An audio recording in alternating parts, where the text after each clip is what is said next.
Doctor Bhimrao Ambedkar, chief architect of the Indian constitution, भारतीय संविधान के निर्माता, उनका मानना था कि आदर्श समाज की स्थापना के लिए 3 सिद्धांतों की आवश्यकता है और वो 3 सिद्धांत हैं लिबर्टी, इक्वालिटी एंड फ्रेटर्निटी। स्वतंत्रता, समानता एवं बंधुत्व। इसी आधार पर आदर्श समाज की स्थापना कर सकते हैं।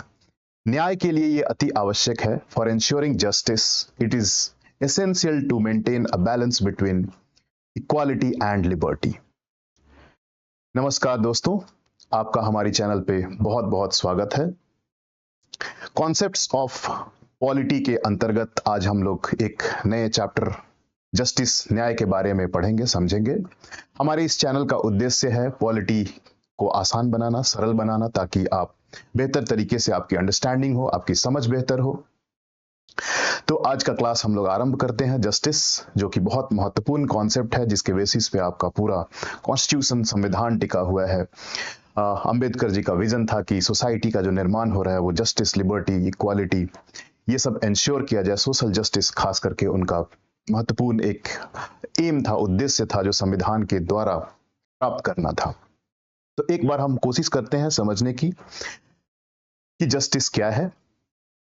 लास्ट में हम लोग जस्टिस को समझने के लिए पहले आपको इक्वालिटी समझना पड़ेगा, लिबर्टी समझना पड़ेगा, और दोनों के बीच का संतुलन, balance between the both is called justice, कैसे है इसको हम लोग देखेंगे।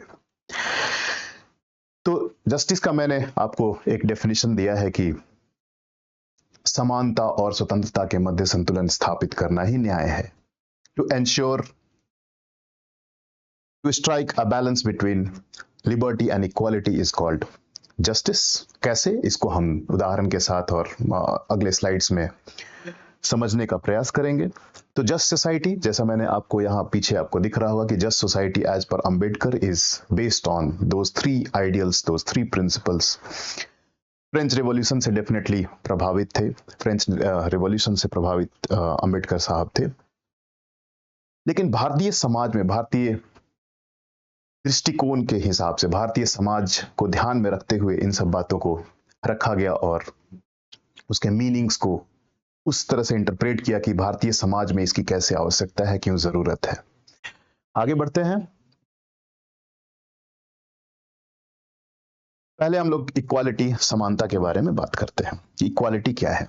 देखिए, इक्वालिटी में 2 कॉन्सेप्ट्स चलते हैं। एक है अवसर की समानता, इक्वालिटी ऑफ अपॉर्चुनिटी, और दूसरा है equality of outcome. Equality of outcome मतलब परिणाम समान हो, समान परिणाम हो, और एक है अवसर की समानता। इसको हम लोग एक उदाहरण से समझते हैं। आप सभी परीक्षा की तैयारी करते हैं, आप सब एग्जाम देंगे, यूपीएससी हो या फिर स्टेट पीसीएस हो, उसमें आप एग्जाम में शामिल होंगे। तो चंद सीटें हैं, मान लीजिए 1000 सीट सरकारी नौकरियां हैं, आईएएस, आईपीएस, आईआरएस सब मिला के।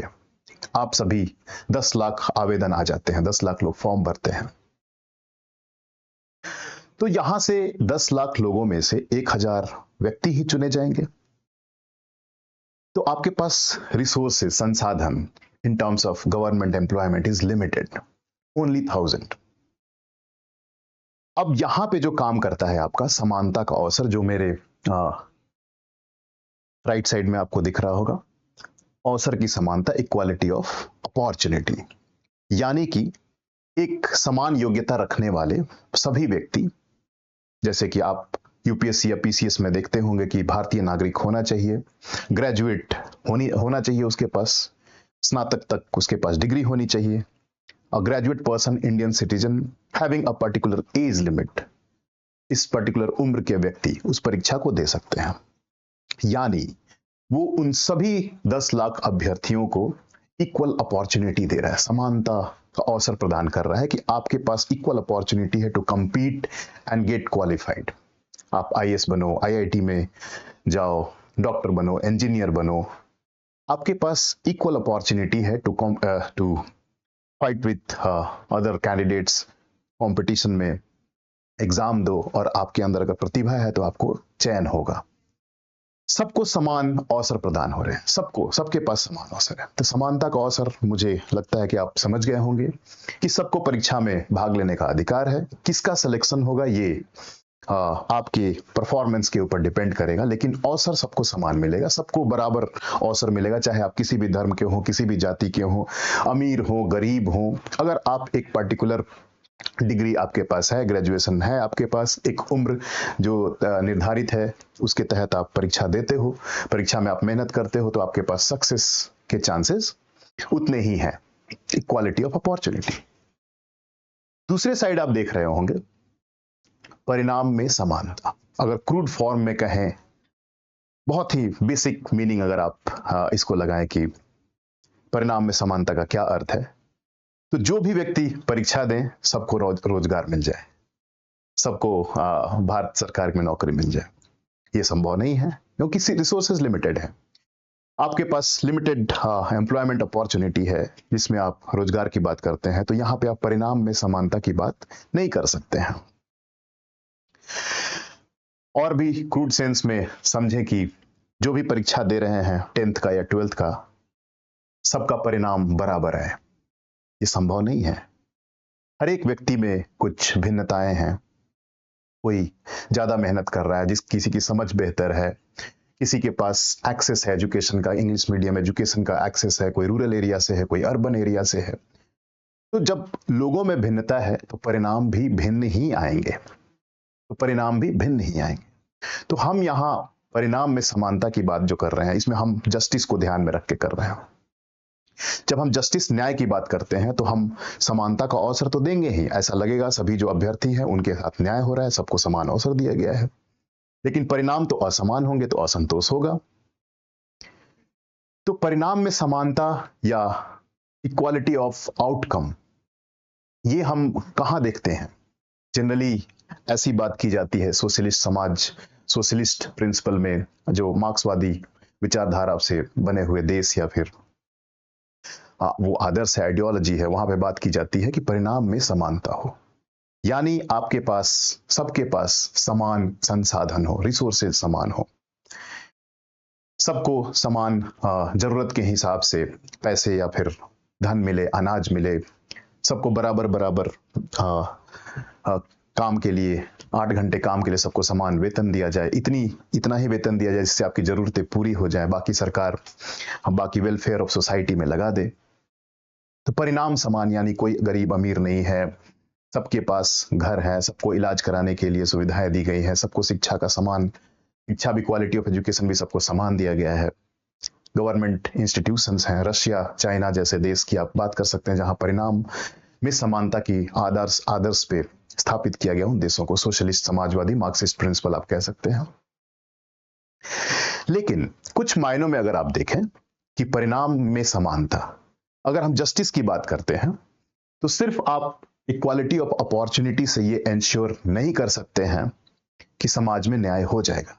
अगर राज्य की बात हम कर लें, स्टेट अगर सिर्फ समानता का अवसर प्रदान करता है, इसके अलावा वो कुछ नहीं करता है, इसमें होगा क्या?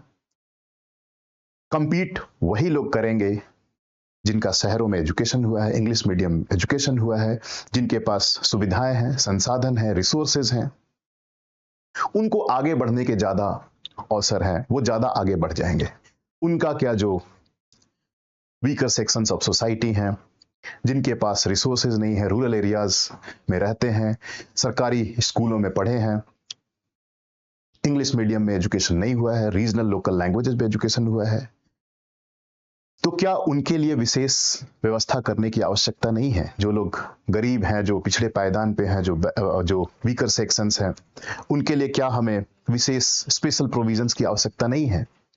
अगर हम आवास की बात करें, तो क्या यहाँ पे सबको समान नहीं होना चाहिए कि राइट टू हाउस, घर पे सबके सर के ऊपर छत हो, सबको एक हाउस हो, सबको रोटी कपड़ा मकान मिले, जो आपकी आवश्यकताएं हैं, जो आपकी जरूरतें हैं, बेसिक मूलभूत जो आवश्यकताएं हैं, जो बेसिक आपकी नीड्स हैं।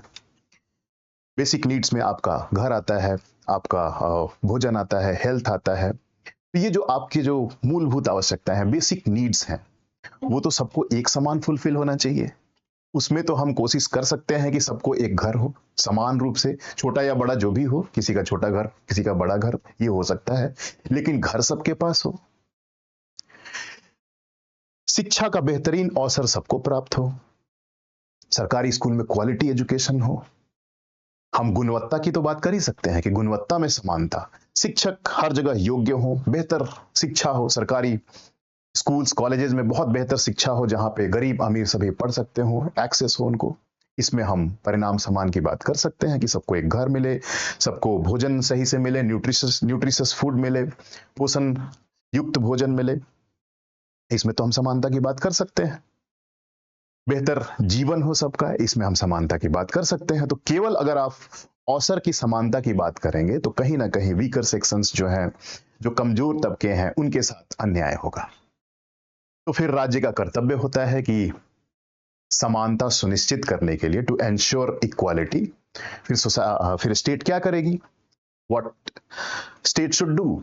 तो स्टेट हमारे यहाँ, अगर आप जानते हैं कि समानता के अवसर के साथ साथ आरक्षण के प्रावधान हैं, जो वीकर सेक्शंस ऑफ सोसाइटी हैं, जो कमजोर तबके हैं, schedule caste, schedule tribes, women, children, इनके लिए स्पेशल प्रोविजन किया जा सकता है, इनके लिए आरक्षण की व्यवस्था की जाती है।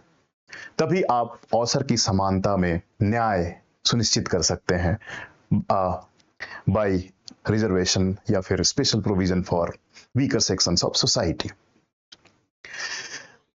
इक्वालिटी की बात हो गई। अब हम लोग आगे बढ़ते हैं। डीपीएसपी में अगर आप देखेंगे कि डीपीएसपी में समानता के बारे में अगर आप देखेंगे तो आर्टिकल 38 और 39 है।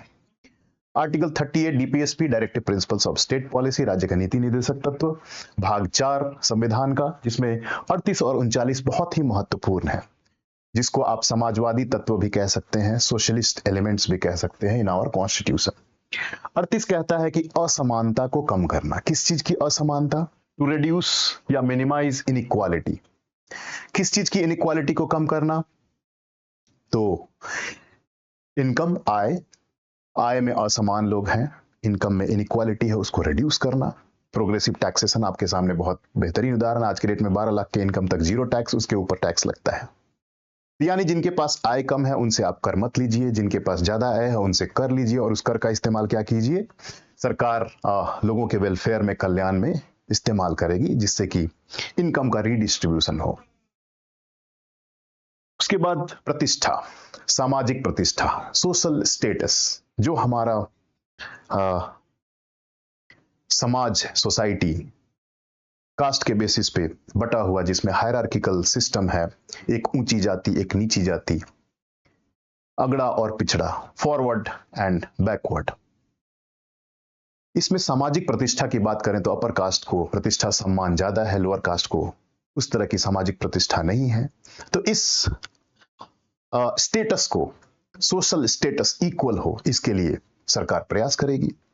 तभी जस्टिस एंश्योर होगा, तभी न्याय हो सकता है कि समाज में सभी जाति के लोग, सभी वर्ग के लोग, चाहे गरीब हो या अमीर हो, किसी भी जाति के हो, फॉरवर्ड हो या बैकवर्ड हो, उनका सामाजिक स्टेटस, सोशल स्टेटस सेम हो। उसमें जो असमानता है उसको समाप्त करना न्याय कहलाएगा। सामाजिक न्याय आप कह सकते हैं। सोशल स्टेटस में चेंज, अवसर की अभी मैंने बात की कि सबको इक्वल अपॉर्चुनिटी प्रोवाइड करना, तो अवसर की समानता, इक्वालिटी ऑफ अपॉर्चुनिटी सबको मिले, इसको सुनिश्चित करना। इसमें अगर असमानता है तो उसको रिड्यूस करना, और इसकी असमानता अगर है तो इसको हम कैसे रिड्यूस करेंगे? तो रिजर्वेशन, आरक्षण की जो पॉलिसी है उसके थ्रू हम कोशिश करते हैं कि ट्रू सेंस में इक्वालिटी ऑफ अपॉर्चुनिटी मिले, अवसर की जो समानता है वो सही मायनों में लोगों को मिले, ताकि जो लोग पीछे रह गए हैं, बहुत हजारों साल से पीछे रह गए, वो कम्पीट आज के डेट में नहीं कर सकते हैं। जिनके पास सारे रिसोर्सेज हैं, शिक्षा है, एजुकेशन है, इंग्लिश स्पीकिंग क्लास हैं, अर्बन एलिट्स हैं, उनसे आप रूरल लोगों को आप कंपेयर नहीं कर सकते हैं। एप्पल एंड ऑरेंजेस अलग अलग हैं। तो उनको आप विशेष सुविधा देके, विशेष प्रावधान देके, और फिर कहते हैं कि हम समानता का अवसर देते हैं और रिजर्वेशन है उनके लिए, तो हम कह सकते हैं कि हम सामाजिक न्याय, सोशल जस्टिस एंश्योर कर रहे हैं। आगे बढ़ते हैं हम लोग। अब स्वतंत्रता की बात कर लेते हैं। स्वतंत्रता, ये आपका जब फंडामेंटल राइट्स करेंगे तो उसमें आर्टिकल 21, 19 हम करेंगे। अभी हम जस्टिस के एंगल से, न्याय के दृष्टिकोण से हम लोग लिबर्टी की बात कर रहे हैं। स्वतंत्रता में जो बात होती है, व्यक्तिगत स्वतंत्रता, इंडिविजुअल लिबर्टी, और राइट टू लाइफ, जीवन का अधिकार। अगर मान लीजिए सिर्फ हम किसी व्यक्ति को समाज में हम कहें कि पूरी तरह से हम आपको स्वतंत्र छोड़ देते हैं, you are at your own liberty to do anything that you wish, government shall not interfere, सरकार कोई हस्तक्षेप नहीं करेगी, समाज में आप पूरी तरह से स्वतंत्र हैं, जो मर्जी आप कीजिए, जैसा कपड़ा पहनना है पहनिए, जो मर्जी करियर को चुनिए, जो करियर पाथ चुनना है, अपने लाइफ पार्टनर को चुनना है, जगह कहाँ रहना चाहते हैं, देश में आप रहना है, भौगोलिक क्षेत्र, हर चीज के लिए आप स्वतंत्र हैं, पूरी तरह से फ्रीडम है आपको।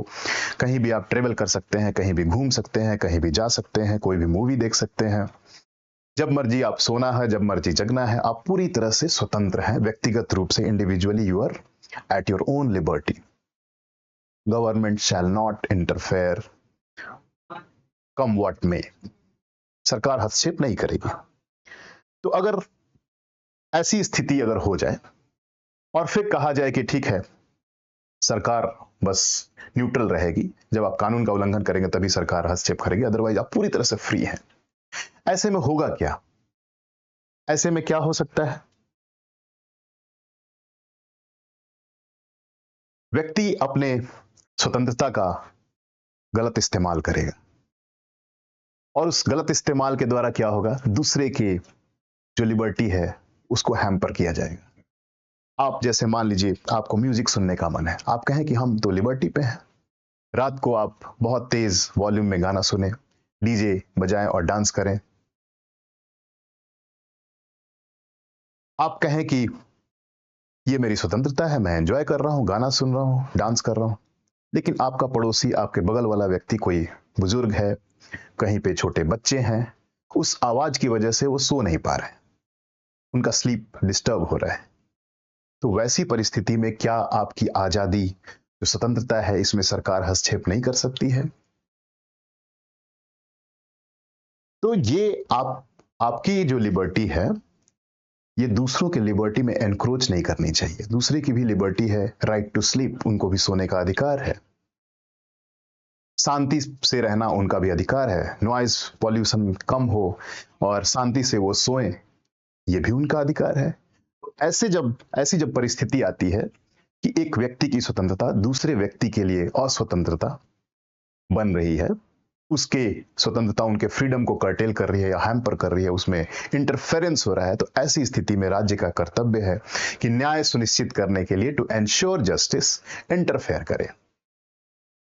संविधान में इंटरफेरेंस की जब हम बात करते हैं तो रीजनेबल रिस्ट्रिक्शंस की बात होती है, तर्कसंगत प्रतिबंध लगाने की बात होती है कि व्यक्तिगत स्वतंत्रता और ओवरऑल सोसाइटी के वेलबींग, सामाजिक कल्याण, समाज के हित, सोशल जो इंटरेस्ट हैं और इंडिविजुअल इंटरेस्ट के बीच में संतुलन बनाना ही न्याय सुनिश्चित करेगा। तो ऐसे में बहुत जरूरी है कि रीजनेबल रेस्ट्रिक्शंस लगाए जाएं व्यक्तिगत स्वतंत्रता के ऊपर, इंडिविजुअल लिबर्टी, इंडिविजुअल फ्रीडम के ऊपर आप रेस्ट्रिक्शंस लगाएं, लेकिन रेस्ट्रिक्शंस क्या होने चाहिए, रीजनेबल होने चाहिए, तर्कसंगत होने चाहिए। तभी हम इंश्योर करेंगे कि सबको वो लिबर्टी मिले। Everyone should enjoy that liberty. दूसरा, अगर हम राइट टू लाइफ की बात करें, जीने का अधिकार, तो एक तो है कि आप जी रहे हैं, सांस ले रहा हूं तो जिंदा हूं मैं। अगर आप इसको ही जीवन की परिभाषा मानते हैं तो फिर सरकार को हस्तक्षेप करने की आवश्यकता नहीं। आप सांस ले रहे हैं, जब आप अपने आप को आत्महत्या के लिए, सुसाइड के लिए जाएंगे तो सरकार रोकेगी आपको। आपको राइट टू लाइफ है, आपको अपना जान लेने की इजाजत नहीं है, सुसाइड करने की इजाजत आपको नहीं है। इसमें राज्य हस्तक्षेप कर सकता है और इसके अलावा राज्य को कोई मतलब नहीं है आपसे। State do not interfere in your life. ऐसी परिस्थिति में अगर आप देखते हैं समाज को कि सरकार आपका जब जीवन जी रहे हैं, सांस ले रहे हैं, जिंदा है, हाड़ मांस आपका है, शरीर है, योर बॉडी इज देयर, और आप जीवित हैं, चल फिर रहे हैं, सांस ले रहे हैं, बस हो गया, यही जीवन का मतलब है। लेकिन अगर आप लार्जर पिक्चर को देखें, जस्टिस, फिर से जस्टिस वर्ड का इस्तेमाल करना होगा, कि ब्रॉडर पिक्चर को देखें, दो समाज में दो तरह के व्यक्ति हैं। एक अर्बन में मेट्रो से ऑफिस जाता है व्यक्ति, एसी में काम करता है, फिर शाम को उसी मेट्रो से, जो कि एसी है, उससे वापस आता है और एक बेहतर जीवन जीता है, बेहतर कमाई है उसकी, इनकम उसके अच्छे हैं, वो अपने और अपने बच्चों के लिए बेहतर जीवन के लिए सब सारी सुख सुविधाएं जुटा सकता है, इसमें सक्षम है। दूसरी तरफ सुदूर गांव में एक व्यक्ति है जिसके पास आय का कोई साधन नहीं है, दिन भर वो रिक्शा चलाता है, कुछ पैसे कमाता है, ना तो अपना पेट भर पाता है, ना अपने परिवार का पेट भर पाता है। कोई हेल्थ इमरजेंसी हो जाए तो उसके पास पैसा नहीं है इलाज कराने के लिए। जो जमा पूंजी है, एक कुछ इमरजेंसी परिवार में आई और सीधा वो गरीबी रेखा से नीचे आ जाता है, पॉवर्टी लाइन। एक emergency and that person comes below the poverty line. ऐसी परिस्थिति में अगर कोई जीवन जी रहा है, तो आप सरकार का फिर क्या कर्तव्य है? So what should be the role of the government in such scenario? 21 article 21 को जब हम लोग पढ़ते हैं तो after Maneka Gandhi case of 1978, due process of law, इस पे हम लोग चर्चा करेंगे, due process of law and procedure established by law. इसके ऊपर हम लोग अलग से एक बात कर लेंगे उसको समझने के लिए। आज के डेट में इतना ही आपको जानना है कि 21 के अंतर्गत जो राइट टू लाइफ है, उसको आजकल ब्रॉड दृष्टिकोण से देखा जाता है, उसको लार्जर पिक्चर के हिसाब से देखा जाता है, और उसके अंतर्गत सिर्फ सांस लेना ही जिंदा जीने की बात अगर है, सिर्फ सांस ले रहे हैं तो जिंदा है, ये वाली बात नहीं है। आज की डेट में जीवन का मतलब है डिग्निफाइड लाइफ, गरिमापूर्ण जीवन, और वो तभी सुनिश्चित होगा जब आपके पास राइट टू लाइवलीहुड है, बेहतर आय के सोर्स हैं, राइट टू हेल्थ है, बेहतर स्वास्थ्य के लिए आपके पास सुविधाएं हैं, राइट टू एजुकेशन है, शिक्षा के लिए, बेहतर शिक्षा के लिए आपके पास सुविधाएं हैं, पॉल्यूशन फ्री एनवायरनमेंट है, प्रदूषण रहित आपके पास वातावरण है, आप शुद्ध हवा में सांस ले रहे हैं, ड्रिंकिंग वाटर है, राइट टू हाउस, बेहतर आपके पास आवास है, और ये सब है तभी हम मानेंगे कि आप सही मायनों में जी रहे हैं। आपके पास इतनी इनकम है कि आप अपना और अपने परिवार का भी पेट भरण पोषण कर सकते हैं। हेल्थ इमरजेंसी हो तो उसके बाद भी आप गरीबी रेखा से नीचे नहीं आएंगे। आप अपने बच्चों के भविष्य के बारे में सोचते हैं, आपके पास काम करने के बाद इतना वक्त मिल जाता है कि अपने लिए कुछ समय निकाल पाते हैं, और काम के अलावा भी जो आपके बाकी के मनोरंजन की जो चीजें हैं, एंटरटेनमेंट है, वो भी आप कर पा रहे हैं। तभी हम कहेंगे कि आप एक सही मायनों में जीवन जी रहे हैं। अदरवाइज एनिमल एग्जिस्टेंस और ह्यूमन बीइंग, इस दोनों में क्या फर्क है? एनिमल एग्जिस्टेंस, बेसिक नीड्स पूरे हो जा रहे हैं, खाना मिल गया, दैट्स ऑल। जो जानवर की तरह जीवन और मनुष्य के जीवन में जो फर्क है, वैसे वो भी तो अच्छे से ही जी रहे हैं। उनको बस आवश्यकताएं उनकी कम है, वो पूरी हो जा रही हैं। हम मनुष्य थोड़े शायद स्वार्थी हैं, इसलिए हमारी आवश्यकताएं कभी पूरी नहीं होती। तो एक बस जीवन जीना और गरिमा के साथ जीना, dignified living, human being should be respected as human, जब तक ये नहीं है, सरकार को ये एंश्योर करना है कि न्याय तभी होगा जब एक इंडिविजुअल जो है डिग्निफाइड लाइफ उसकी हो, गरिमापूर्ण जीवन हो, तभी आप कह सकते हैं कि आर्टिकल 21 सही मायनों में अपने अधिकार उसको प्राप्त हैं और जस्टिस एंश्योर कर रहे हैं। तो जस्टिस एंश्योर करना स्टेट का ड्यूटी है, स्टेट की ड्यूटी है, स्टेट का कर्तव्य है, राज्य का कर्तव्य है कि जस्टिस समाज में एंश्योर हो। तो यहां आपको लिबर्टी की बात हो गई। अब हम लोग आगे बढ़ते हैं। देखिए, अगर मैंने आपको पहले कहा था कि जस्टिस की परिभाषा है कि समानता, इक्वालिटी और लिबर्टी के बीच में बैलेंस बनाना। तो अगर मान लीजिए कि कोई समाज सिर्फ और सिर्फ इक्वालिटी के ऊपर बेस्ड है, सिर्फ समानता को प्रमोट करता है, कहता है कि हमारे यहाँ समानता ही बेसिक प्रिंसिपल है जिसके बेसिस पे हम समाज को स्थापित करेंगे, समाज को बनाएंगे। Society should be based only on the principle of equality. वहां पे क्या होगा, आर्थिक समानता आप सुनिश्चित कर देंगे, इकोनॉमिक इक्वालिटी आप एंश्योर कर देंगे।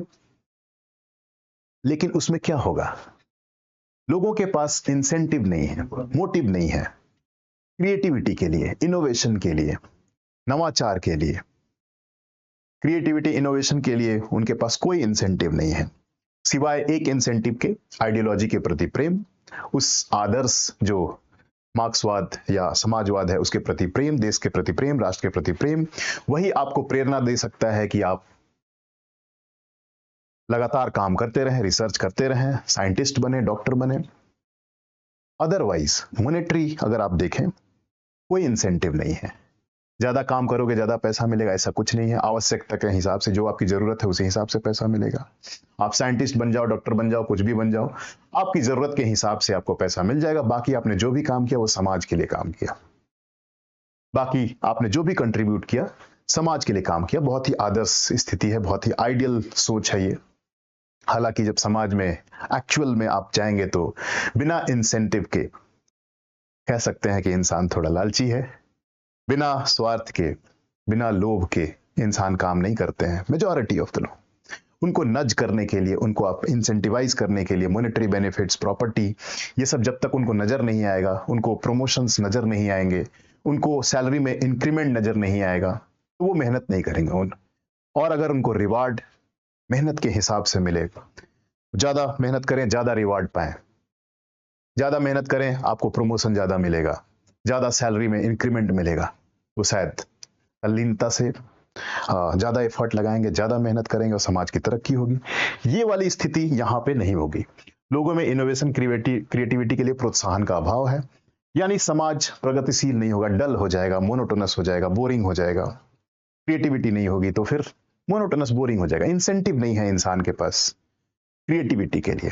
और दूसरी तरफ अगर हम देखते हैं, बहुत ज्यादा अगर हम फोकस करते हैं स्वतंत्रता के ऊपर, सरकार कोई हस्तक्षेप नहीं करे, स्वतंत्र छोड़ दे आपको, तो फिर क्या होगा, सर्वाइवल ऑफ द फिटेस्ट। जो सबसे फिट है वो सबसे आगे निकल जाएगा।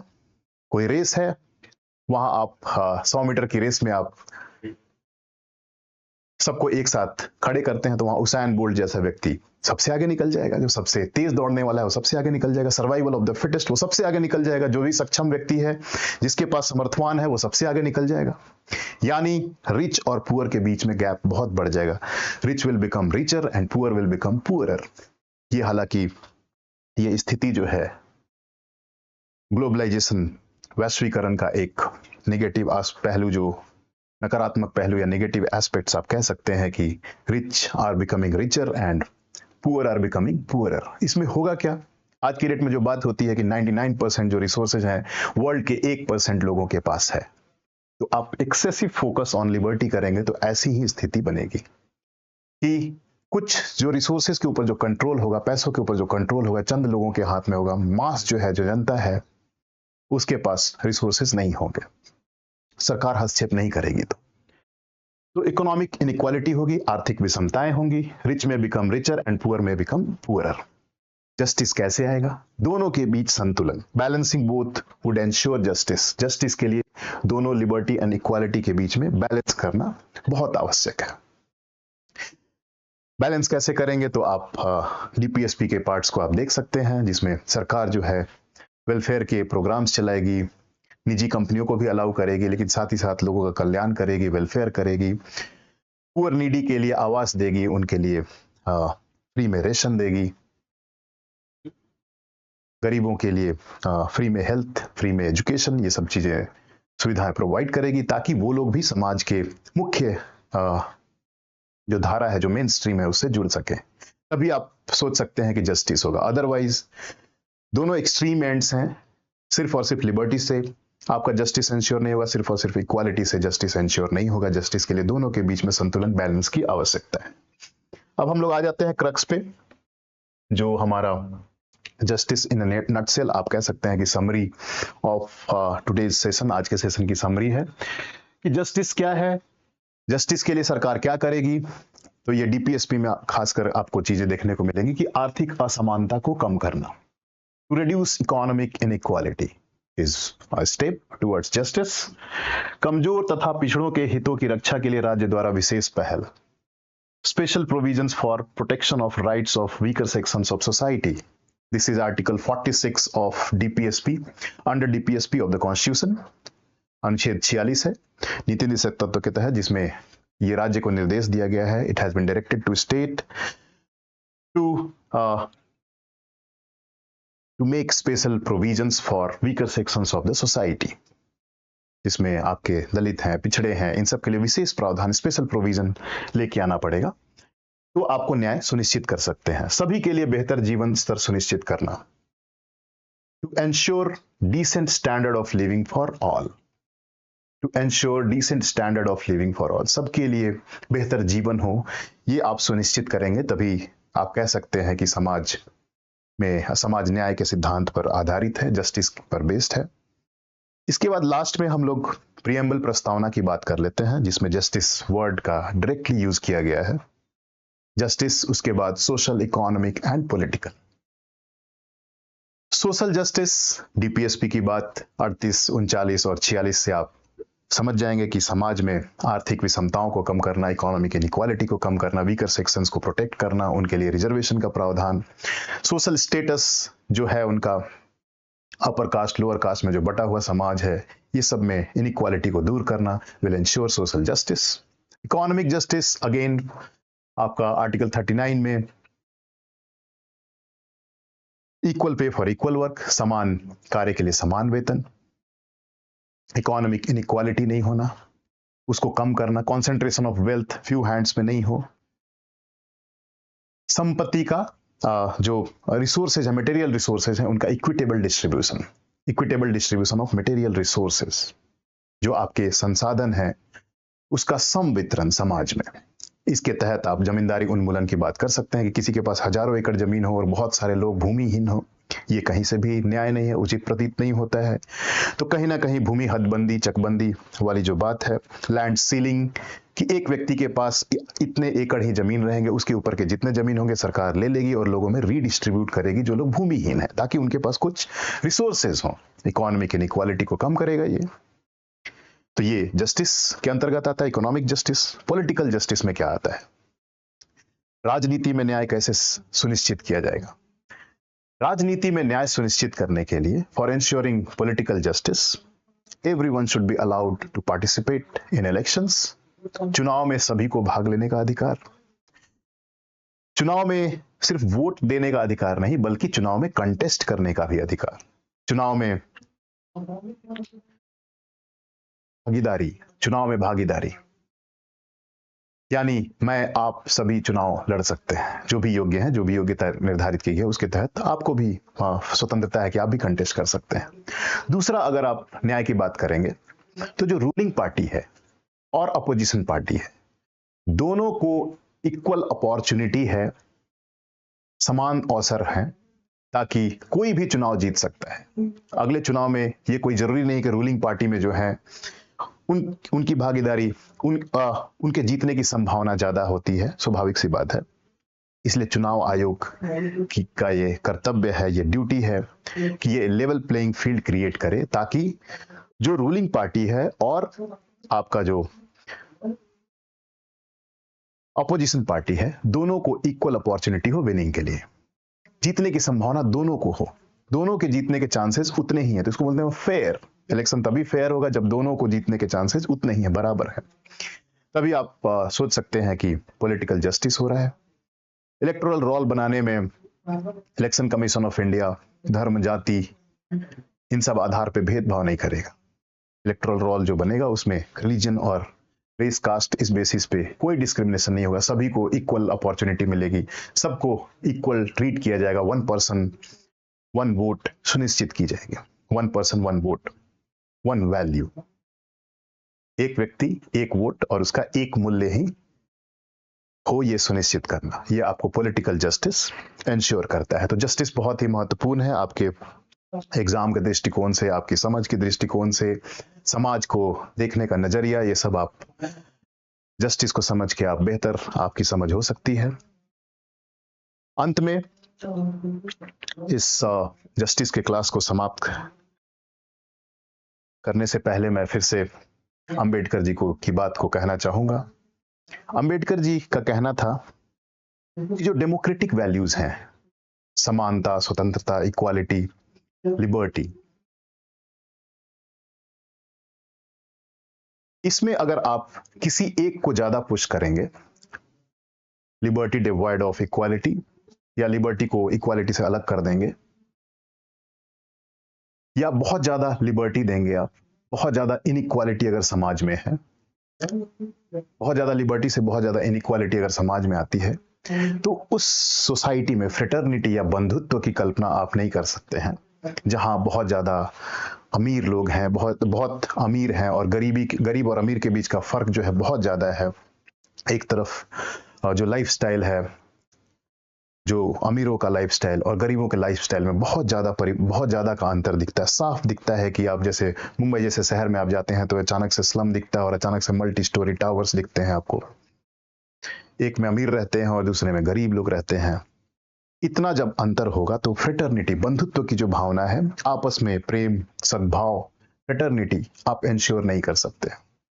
इसलिए बहुत जरूरी है कि लिबर्टी और इक्वालिटी, स्वतंत्रता और समानता के बीच में संतुलन हो, ताकि न्याय हो, जस्टिस हो, और इससे क्या इंश्योर होगा?